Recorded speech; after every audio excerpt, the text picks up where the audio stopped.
முகம் பார்க்க நானும் முடியாமல் நீயும் திரை போட்டு உன்னை மறைத்தாலே பாவம்.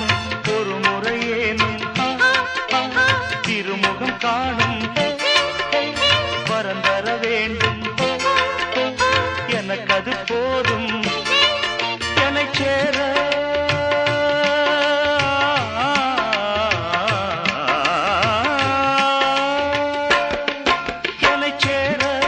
எதிர்பார்த்து முன்னம் 7 ஜென்மம் ஏங்கினேன். வாவெண்ணிலா உன்னைத்தானே வானம் தே